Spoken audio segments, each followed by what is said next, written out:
Good morning, dear students. Let me continue with the topic photochemistry from organic, that is paper 3 for you people. So, in the last class, I had told you all something about photochemical reaction. I had told you all something about photochemical reactions, and in that, I had told you all one thing, that they are highly specific. What are they? They are highly specific. So, let me explain you all in depth what do you understand by specificity in case of photochemical reactions. Now in this type of reaction, that is photochemical reaction, one molecule, that is, this is nothing but a reactant molecule.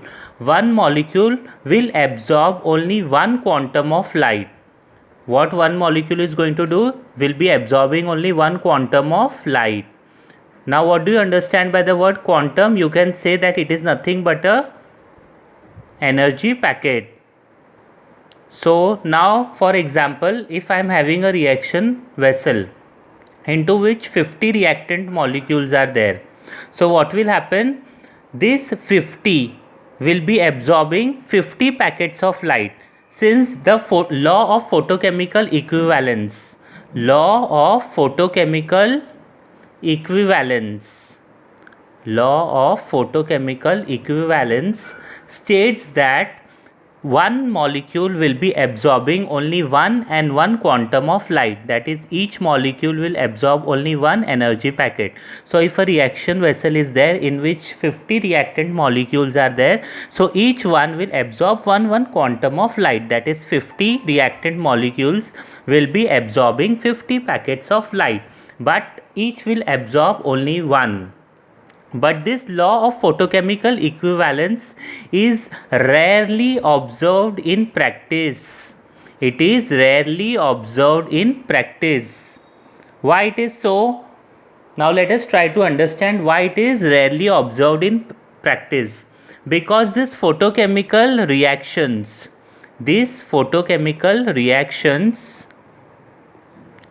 takes place in two processes. They takes place in two processes. The first one is the primary process and the second one is the secondary process. The photochemical reactions takes place in two processes. The first one is primary process and the second is secondary process. In primary process, what happens? Excited species are formed. What are formed? Excited species are formed by homolytic fission. By homolytic fission. These excited species are formed because of absorption of light. Why they are formed? Because of absorption of light. What happens? Now take an example of a reactant molecule AB. Now this is a bond. Now this particular molecule is going to absorb light energy, right? This is going to absorb light energy. What will happen? The bond between A and B will break. One bond is made up of how many electrons? 2 electrons. So this A is going to get its electron, whereas B will also get its electron.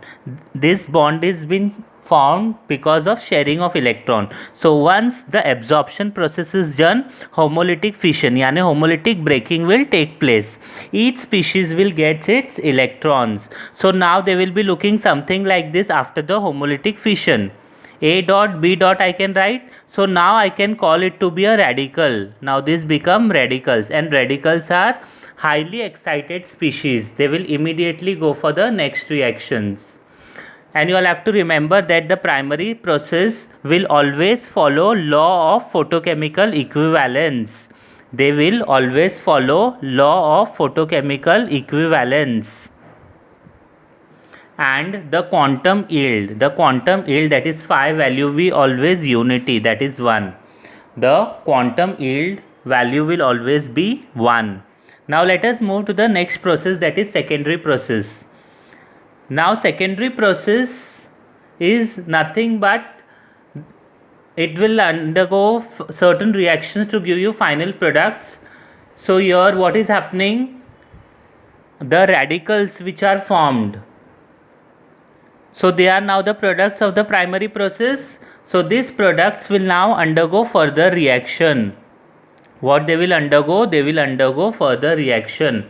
And the reactions can be any. You all have studied n number of reactions like substitution, addition, elimination, it can be anything, etc.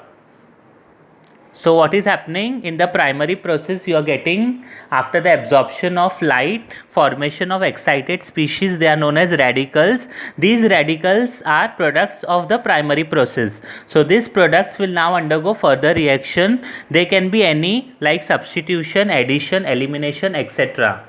Now here what is happening in the primary process? In the primary process you require light, because your absorption needs to take place. But in the secondary process, further reaction is going to take place. So here there is no requirement of light. Here there is no requirement of light. So this thing you need to remember, because many of the time in the MCQs or in the objective section of the University of Mumbai examination, they have asked this thing in true or false, also in the fill in the blanks. So in the primary process light is essential, whereas in the secondary process light is not required. It can take place in dark. It can take place in dark. And because of these further reactions, the quantum yield value is not unity, but it ranges from 10 raised to minus 2 to 10 raised to 4. It can range in this range, but it is never equal to unity. So finally I want to give you all the formula for the quantum yield. Quantum yield, that is phi, is equal to number of molecules reacting or produced to number of quanta absorbed.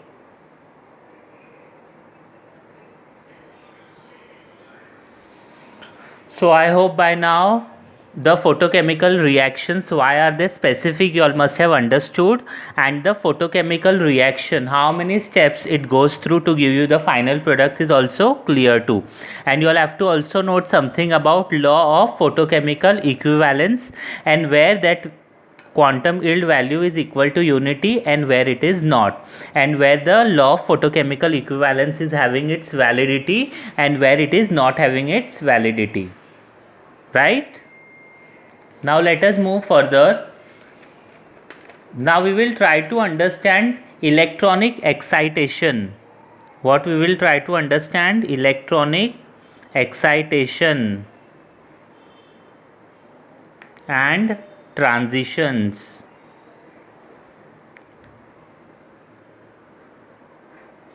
Now photochemical reactions, why are they caused? They are caused due to absorption of light. And what is absorption of light in terms of? It is in terms of photons. Photons are energy packets. So photochemical reactions require visible or ultraviolet light. Photochemical reactions, if you all need to take place, if you all want photochemical reactions to take place, you all have to either use visible light or ultraviolet light. So the absorption of energy by organic molecules involves promotion of electrons. Once the energy is getting absorbed, what will happen? The electrons will get promoted from bonding or non-bonding orbitals to the higher excited states. So let us try to understand what does this mean. Now electronic transitions. Electronic transitions. Now you all can go through this energy level diagram. The energy increases in the order from down towards up. Here sigma bonding molecular orbital is there, that is S. Here pi you can consider, pi bonding molecular orbital, that is P. Here you can have N, this is non-bonding molecular orbital, whereas in the excited states you can have sigma asterisk and pi asterisk and sigma asterisk molecular orbitals. So electronic transitions we are trying to understand. So this is a general representation with the help of energy profile diagram. At the lower segment you can see there is presence of sigma orbitals. So here sigma electrons can be present, here pi electrons can be present, and here non-bonding electrons can be present. Whereas in the excited state you can have pi asterisk and sigma asterisk orbital. So these are known as bonding molecular orbitals or bonding orbitals. This is non-bonding orbital, and these are anti-bonding molecular orbitals or anti-bonding orbitals. Sigma and pi, which are down, are bonding orbitals. This n is non-bonding orbital, whereas this shown with asterisk sign are anti-bonding orbitals. Now what are the different types of electronic transitions that you can see after absorption of light radiation? The first one that you can see is sigma to sigma asterisk. What will happen? Now this is seen in the compounds which are having only one bond. Now for example RCl, R represents alkyl group, so between R and Cl there is presence of only single bond. So this single bond is formed by sharing of one electron from this R group and sharing of one electron from this chlorine atom.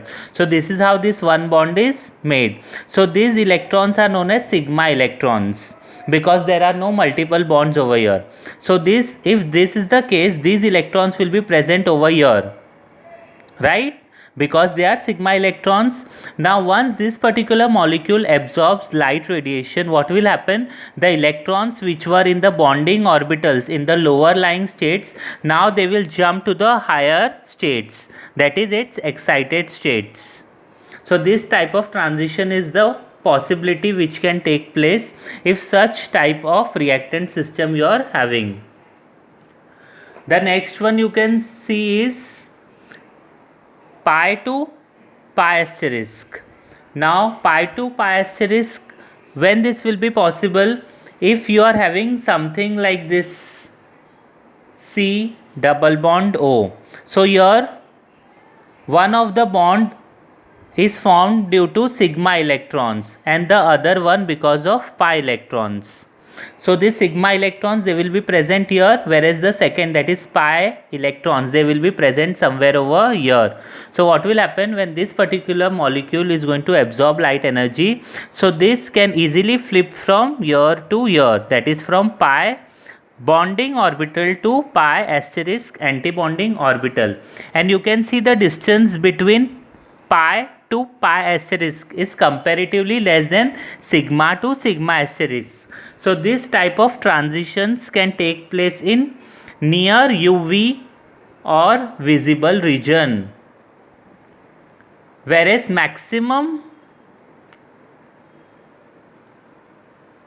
distance is between sigma and sigma asterisk orbital. So this will require a lot of energy, and this energy can be made available from far UV region.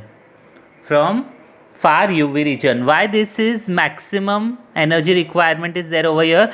Because this is firmly held electrons and this bond cannot be easily broken. So we need to apply more and more energy for breaking this particular bond, and that is why it requires maximum energy.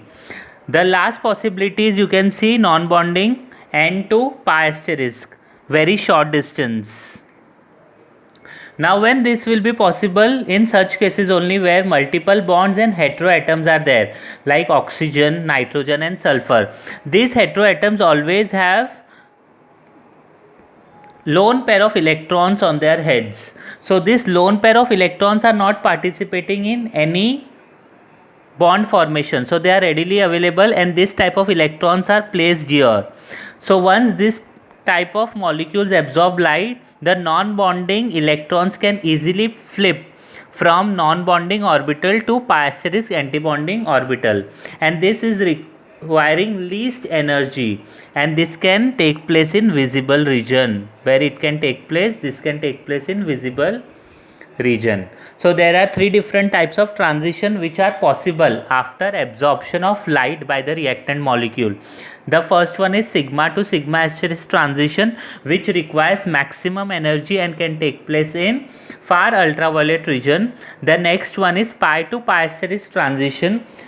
Comparatively less requirement of energy is there than sigma to sigma asterisk, and this can take place in near UV or visible region. And least amount of energy is required for N to pi asterisk transition. It can take place in visible region, right?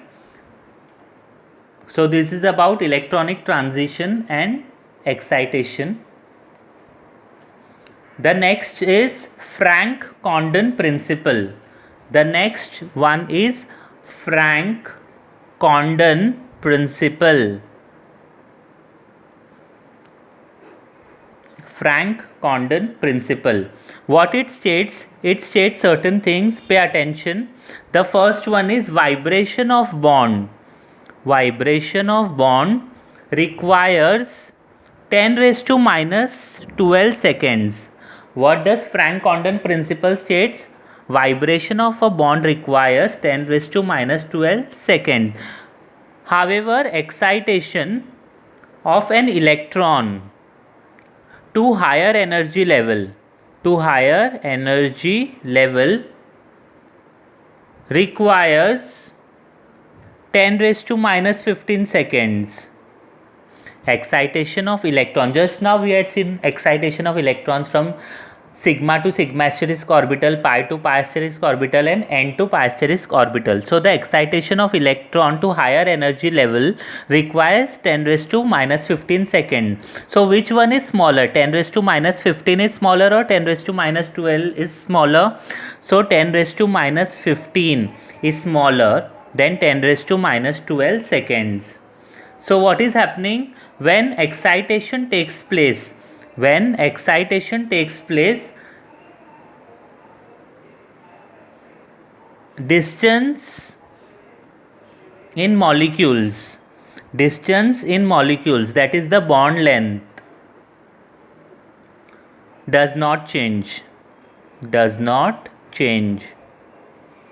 So when excitation takes place, the distance in molecules, that is the bond length. Now if this is the bond A and B, so when excitation of electrons will take place, if the electrons will get excited, this bond length is not going to change. So what is the final conclusion from all these things? Franck-Condon principle, it states that electronic excitation